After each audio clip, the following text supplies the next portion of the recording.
So yesterday we looked at the life of Jesus and his introduction of himself as the Messiah.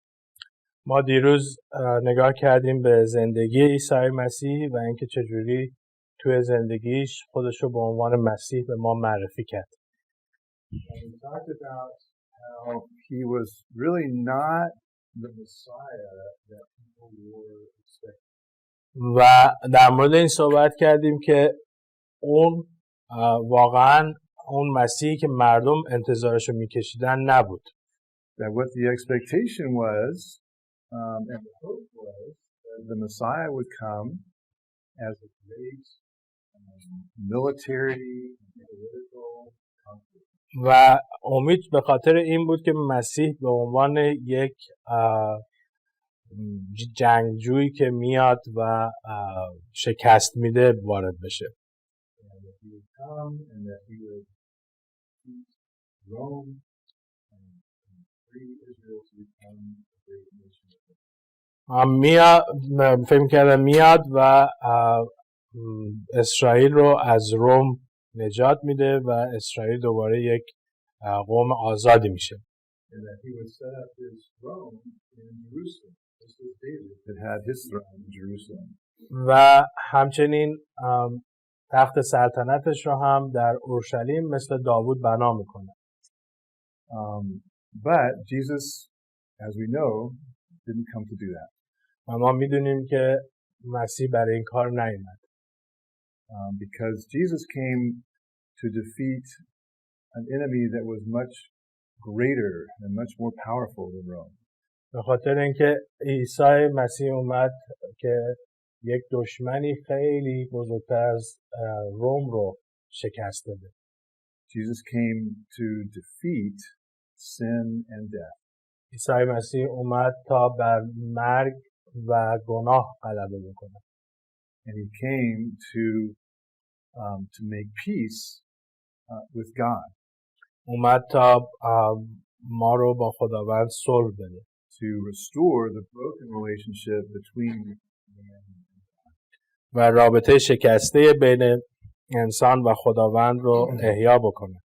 And so we talk ultimately about how the main reason Jesus came was to die for us. صحبت کردیم در مورد اینکه دلیل اصلی که عیسی مسیح اومد این بود که برای گناهان ما بمیره. So I want to spend a little bit of time this morning just taking a little closer look at the death of Jesus. و امروز می‌خوایم یه نگاه نزدیکتری بکنیم به مرگ عیسی مسیح.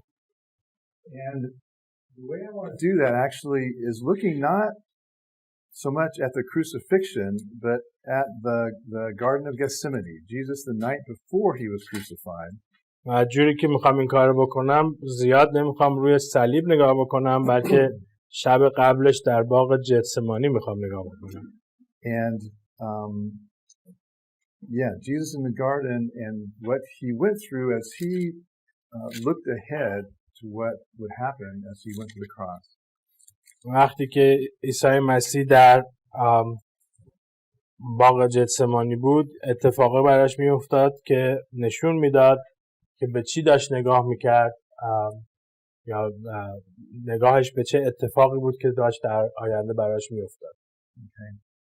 All right. So let's read Matthew 26 verses 36 through 46. متی 26 36 تا 46 رو شما بخونید.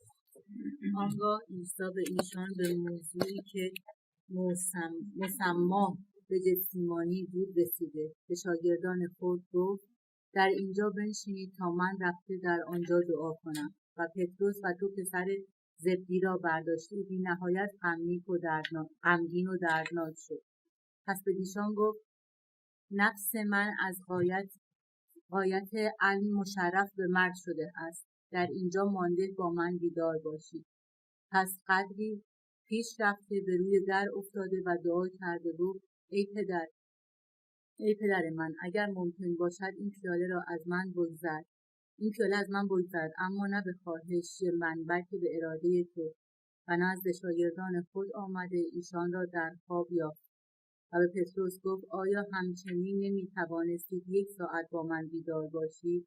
بیدار باشید و دعا کنید تا در معرض آزمایش نیفتید. روح راغب است اما جسم ناتوان.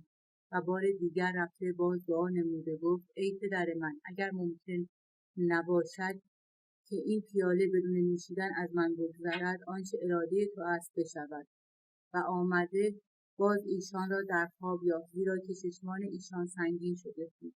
پس ایشان را ترک کرده رفت و دفعه سوم به همان کلام دعا کرد.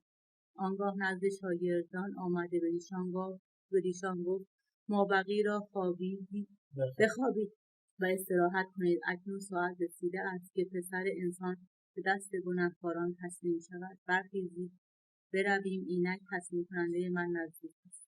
So what I want to look at first of all is just how this passage is very descriptive of Jesus' emotional distress.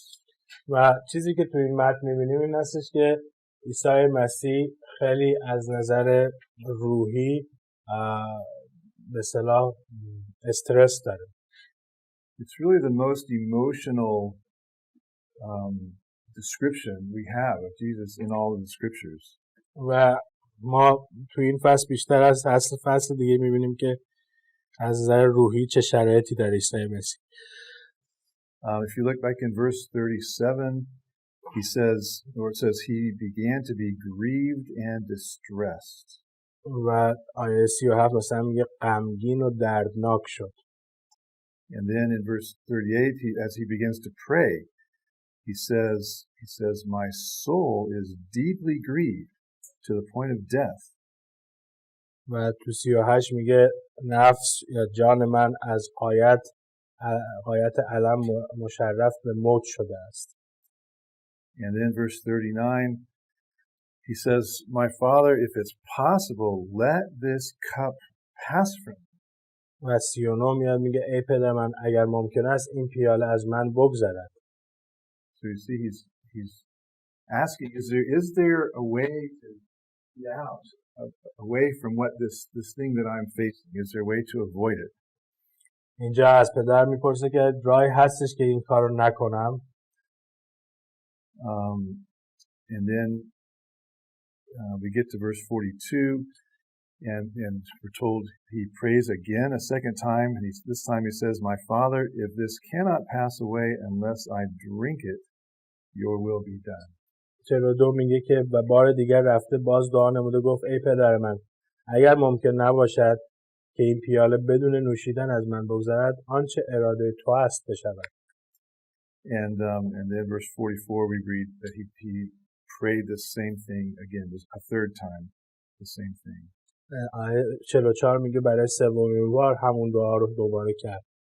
So even though I've said that Jesus came to die, as he's facing his death, he's filled with this anxiety and distress as he ponders what he's about to do. اگرچه گفتیم که عیسی مسیح اومده بود که برای گناهان بمیره، وقتی میرسه به اون لحظه‌ای که دیگه نزدیک برای مرگ بسیار براش استرس‌زا هست. In Luke's account of this, it tells us that he was praying so intently that his sweat was like drops of blood falling on the ground. لوقا این موضوع رو اینجوری توضیح میده که وقتی که عیسی مسیح دعا میکرد انقدر شرایط سنگین بود که تو عرقش خون وجود داشت، چکه‌های خون میچکید. Okay. So the question is, why was Jesus so distressed? What was it that he was dreading so intensely? سوال اینجاست که چی بود که عیسی مسیح انقدر غمگین بود و انقدر به قول معروف دردناک بود براش. Okay. Some people have talked about, how crucifixion was maybe the most painful, terrible way to die that man has ever created. بعضیا دوست دارن بگن که خب یکی از دلایلش این هستش که اون زمان بدترین نوع اعدام کردن و کشتن کسی مرگ بر روی صلیب بود. But You know, I mean, there were two other men who were crucified that day, and we know that Rome crucified thousands of people. ما میدونیم 2 نفر دیگه هم اون روز به صلیب کشیده شدن و روم هزاران نفر رو به صلیب کشیده بود. So what was different about Jesus' death? Why was he so dreading it so much? و چه فرقی وجود داشت بین مرگ عیسی مسیح و دیگران که به صلیب کشیده می‌شدن؟ And I think the key to understanding that is the terminology that Jesus uses to describe it is this cup that he has to drink. و چیزی که کتاب مقدس میخواد توضیح بده به ما فرقی که وجود داره این پیاله هست که باید بنوشه ازش. Right? He says, if it's possible, Father, that this cup pass from me. و میگه پدر اگر امکان داره این پیاله از من بگذره. Right? And then he talks about in verse 42 talks about what having to drink this cup. آیه 42 به ما میگه که باید از اون پیاله بنوشه. So the question is, what is the cup? What does the cup represent? و سوال اینجاست که پیاله حالا به منظور چی هست؟ And for anybody like Jesus who knew the Old Testament, the cup represents something that everyone would have been familiar with. برای عیسی مسیح و کسی که عهد قدیم رو میدونست میفهمیدن که چرا عیسی مسیح از پیاله سخن میگه. And that is that it's the cup of the wrath of God. و اونم پیاله به معنی قضاوت خداوند بود. Okay, we can see that, and let's look at a couple of verses. I just want you to see where the Old Testament talks about this. Jeremiah 25 is one. ارمیا 25 یکیش هستش. Jeremiah 25 verses 15 and 16. 25 15 و 16 ارمیا. زان رو که یهوه خدای اسرائیل به من چنین گفت که کاسه شراب این غضب را از دست من بگیر و آن را به جمیع امتهایی که تو را نزد آنها میفرستم بنوشان تا بیاشامند و به سبب شمشیری که من در میان ایشان میفرستم نوان شوند و دیوانه گردند. Okay. So we see it there. Another passage is Ezekiel chapter 23. حزقیال 23 هم هستش. Verses 33 through 35. 23 33 تا 35. و از مستی و حزن پر خواهی شد، از جام حیرت و خرابی یعنی از جام خواهرت سامره و آن را خواهی نوشید و تا ته خواهی آشامید و خرده های آن را خواهی خایید و پستان های خود را خواهی کند، زیرا خداوند یهوه میگوید که من این را گفتم.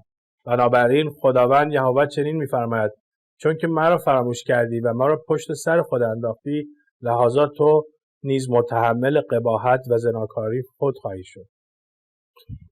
Okay, so I mean, yeah, these descriptions point out the wrath of God is a terrible thing. و اینجا نشون میده که غضب خداوند چیز فوق العاده بدیه. So what Jesus did on the cross was he took upon himself the wrath of God against all the sin of people throughout history. و حالا موضوعی که هست اینه که این قضاوتی که عیسی مسیح میخواد بر روش انجام بشه، پیاله‌ای که عیسی مسیح میخواد بنوشه، قضاوت و غضب خداوند برای کل تاریخ بشر خواهد بود. Okay. Because God is righteous, sin must be punished. به خاطر اینکه خداوند عادله و باید به اصطلاح تنبیه بکنه گناه رو. You cannot have righteousness and justice and let sin go unpunished as if it didn't matter. شما نمیتونید بگید عدالت وجود داره وقتی که جزای گناه رو ندی. اگه جزای گناه رو ندی دیگه عدالتی وجود نداره. But what Jesus did was he stood as our substitute and received from the Father the fullness of God's anger at sin, and he took it upon himself.